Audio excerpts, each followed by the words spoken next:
Assalamualaikum. Hai semua, kembali di channel Nikmah Zaita.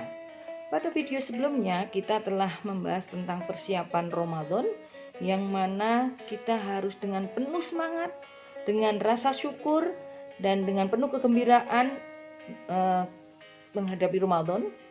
Dan saat ini kita akan coba mendapatkan bekal tentang apa itu bulan Ramadan, kenapa penuh dengan kenikmatan, kenapa bulan Ramadan itu penuh dengan ampunan. Kita akan terhubung dengan Bapak Didik Dahlan Lukman, yang mana beliau nanti akan menyampaikan terkait hikmah Ramadan. Untuk itu kita akan coba menghubungi beliau, dan bismillahirrahmanirrahim. Bismillahirrahmanirrahim.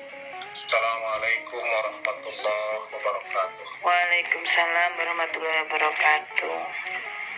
Alhamdulillahirrabbilalamin. Wassalatu wassalamu ala ashrafil anbiya'i wal mursalin. Asyhadu an la ilaha illallah wahdahu la syarikalah wa asyhadu anna Muhammadan abduhu wa rasuluh. Allahumma shalli wa sallim wa barik ala Muhammadin wa ala alihi wa sahbihi ajmain. Amma ba'd. Hadirin rahimakumullah, insyaallah beberapa hari lagi kita akan memasuki bulan Ramadan. Di dalam Al-Quran surat At-Taubah ayat 36, Allah Subhanahu wa taala berfirman, A'udzubillahi minasyaitonir rajim. Bismillahirrahmanirrahim. Inna iddatas syuhur indallahi itsna asyara syahran. Sesungguhnya Allah Subhanahu wa taala sudah menetapkan dalam satu tahun itu ada 12 bulan. Di mana kemudian di tengah ayat itu Allah Subhanahu wa taala berfirman, minha arba'atu hurum. Dari 12 bulan itu Allah menetapkan 4 bulan diantaranya adalah bulan yang dimuliakan, yaitu bulan Muharram, bulan Rajab, bulan Dzulqa'dah, dan bulan Dzulhijjah. Penyebutan ini adalah langsung disampaikan oleh Rasulullah Shallallahu Alaihi Wasallam. Pertanyaannya adalah, kenapa di bulan Ramadan itu kita senantiasa menyebutkan bulan mulia, bulan suci, sementara Allah sendiri atau Rasulullah sendiri tidak menyebutkan di antara yang 4 bulan ini? Nah, hadirin rahimakumullah, sebenarnya Rasulullah Shallallahu Alaihi Wasallam memanggil bulan Ramadan itu kadang-kadang dengan Syahrul Jud, yaitu bulan kemurahan hati. Kemudian juga Syahrul Quran, yaitu bulan diturunkannya Al-Quran. Syahrul Mubarak, bulan yang penuh keberkah. Dan bahkan juga disebutkan Syahrul Maghfirah, yaitu bulan yang penuh dengan ampunan. Itu adalah menunjuk bulan Ramadan itu adalah bulan istimewa.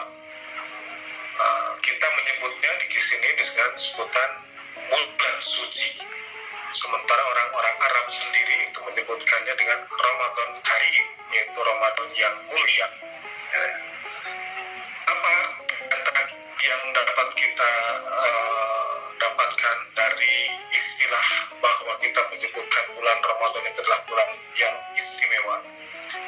Yang pertama, bulan Ramadan adalah satu-satunya bulan yang disebutkan di dalam Al-Quran.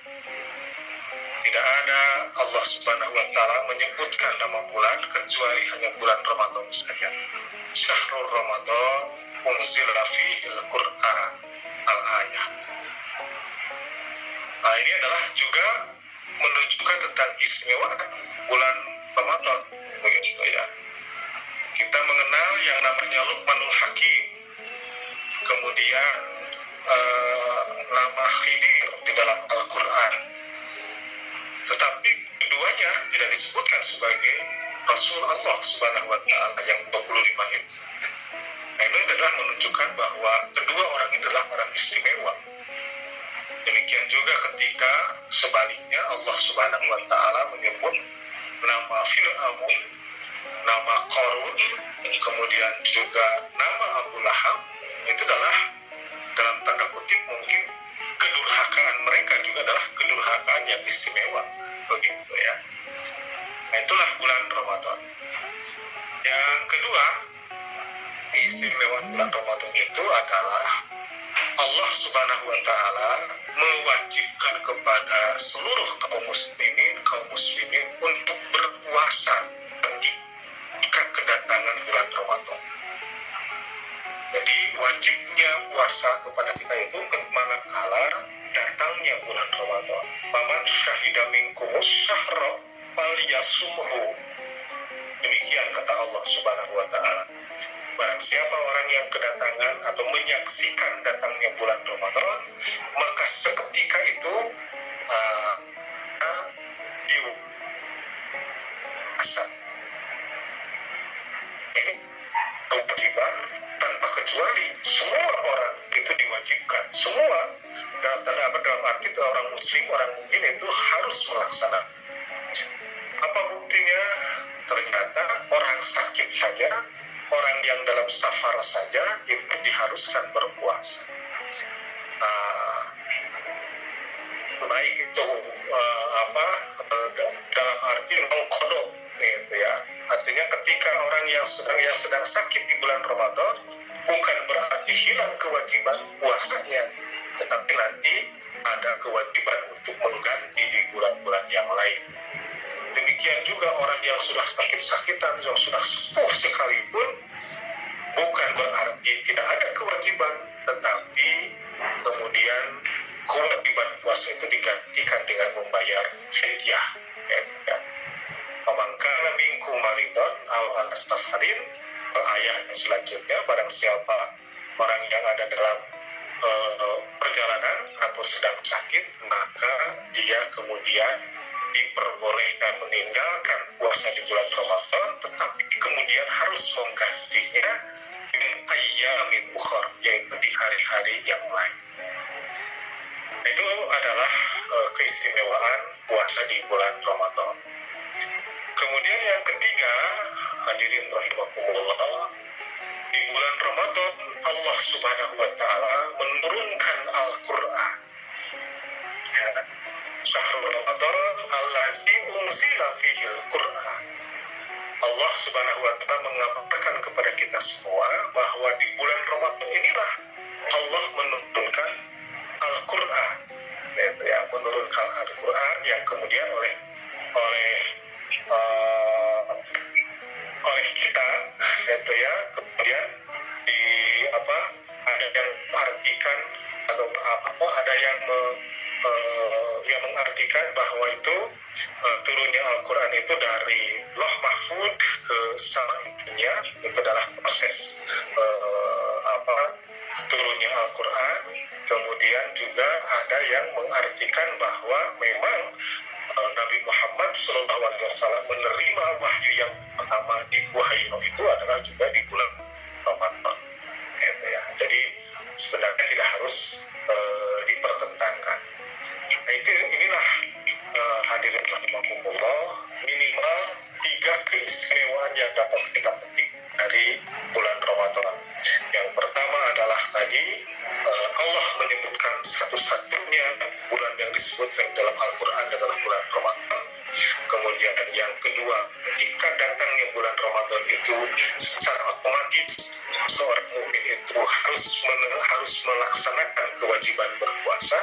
Dan yang ketiga, Allah Subhanahu wa Ta'ala menyebutkan bahwa di bulan Ramadan itulah Allah Subhanahu wa Ta'ala juga menurunkan Al-Quran kepada kita semua, hudal linnas, yang itu harus dijadikan petunjuk bagi segala manusia. Dan yang perlu dicatat, hadirin rahimakumullah, adalah juga bahwa di setiap bulan Ramadan malaikat Jibril itu datang turun kepada Rasulullah SAW. Untuk apa? Untuk mengecek sampai di mana turun itu wahyu setiap tahunnya. Kemudian setelah itu Rasulullah mengecek hafalan dari para sahabat terhadap Al-Quran. Nah inilah yang kemudian sampai sekarang, sampai saat ini dilestarikan menjadi tadarus Al-Quran. Bagi kita hadirin rahimahullah, terutama bagi warga Muhammadiyah, yang disebut dengan tadarus Al-Quran itu tentu saja adalah harus dikembangkan. Tidak hanya sekedar membaca, tidak hanya sekedar bertilawah, tetapi juga adalah menggali begitu ya isi dari kedalaman Al-Quran itu sendiri. Nah, yang terakhir hadirin rahimahullah, apa sebenarnya atau keistimewaan yang juga disampaikan oleh Rasulullah SAW. Rasulullah SAW itu menyatakan bahwa Allah Subhanahu wa Ta'ala menyampaikan kepada beliau, kullu amal ibni Adam lahu, gitu ya, setiap amal anak keturunan Nabi Adam itu lahu, itu akan kembali kepada yang bersangkutan, illa siyam, kecuali orang yang berpuasa atau kecuali berpuasa. Innahu li, maka sesungguhnya itu adalah untukku, atau mungkin dalam bahasanya dalam urusanku, gitu ya. Wa anna ajibi, dan akulah yang akan menentukan segala pahala atau ganjarannya. Menurut Ibnu Hajar Al-Asqalani dalam Fathul Bari disebutkan bahwa kenapa ada kata-kata li di sini, itu adalah untuk menunjukkan kemuliaan. Jadi seseorang yang biasa dinisbahkan kepada Allah Subhanahu wa Ta'ala itu menunjukkan kemuliaan. Contohnya, ketika kita menyebutkan Baitul, itu adalah rumah. Tetapi ketika kita menyebutkan Baitullah, rumah Allah, maka tentu saja berbeda pengertiannya antara rumah dengan rumah Allah. Demikian juga ketika menyebutkan Rasul dengan Rasulullah. Kalau Rasul yang 24 itu, tetapi kalau Rasulullah itu hanya spesial untuk Nabi Muhammad Sallallahu Alaihi Wasallam. Nah, yang kedua, dalam bulan Ramadan itu kita diperintahkan untuk berpuasa. Paling tidak kita bisa menyatakan bahwa berpuasa itu adalah ibadah yang paling kecil, gitu ya, paling kecil kemungkinan seseorang untuk muncul sikap atau sifat riyanya. Kenapa? Karena orang berpuasa itu tidak bisa dibohongi, karena itu langsung dengan Allah Subhanahu wa Ta'ala. Saya bisa keluar rumah, kemudian mengumumkan kepada orang lain, menyatakan bahwa ini shaimun, saya sedang berpuasa. Padahal ketika di dalam rumah atau di dalam kamar saya makan, saya bebas minum dan lain-lain. Tetapi itu tidak bisa dilakukan dalam ibadah-ibadah yang lain. Nah, dalam ibadah puasa ini tidak mungkin hal itu bisa terjadi. Dan yang ketiga, hadirin rahimahumullah, ibadah puasa itu adalah ibadah yang menunjukkan kebersamaan kita dengan Allah Subhanahu wa Ta'ala dalam rentang waktu yang sangat panjang. Kalau kita sholat, mungkin komunikasi kita dengan Allah hanya mungkin 45 menit saja, atau paling lama mungkin 7-10 menit saja. Tetapi ibadah puasa itu mulai dari terbit fajar sampai terbenamnya matahari, kita senantiasa dalam lingkungan atau dalam proses, dalam situasi, dalam suasana kedekatan kita atau kebersamaan kita dengan Allah Subhanahu wa Ta'ala. Inilah hadirin rahimahumullah, 3 keistimewaan Ramadan dan juga 3 keistimewaan ibadah berpuasa, terutama ibadah berpuasa di bulan Ramadan. Mudah-mudahan bermanfaat. Nasrul minallah wa fatihun qarib. Assalamualaikum warahmatullahi wabarakatuh. Waalaikumsalam warahmatullahi wabarakatuh. Waalaikumsalam warahmatullahi wabarakatuh. Terima kasih Bapak atas bagi ilmunya tentang berkah Ramadan. Semoga bermanfaat untuk kita semua dan kita akan menjadikan lebih semangat menghadapi Ramadan. Apa yang kita harapkan mendapatkan ridhonya, mendapatkan ampunan, dan mendapatkan rahmat, semoga terwujud. Mohon maaf bila ada yang kurang berkenan. Terus ikuti channel Nikmah Zaita, jangan lupa share, like, dan subscribe.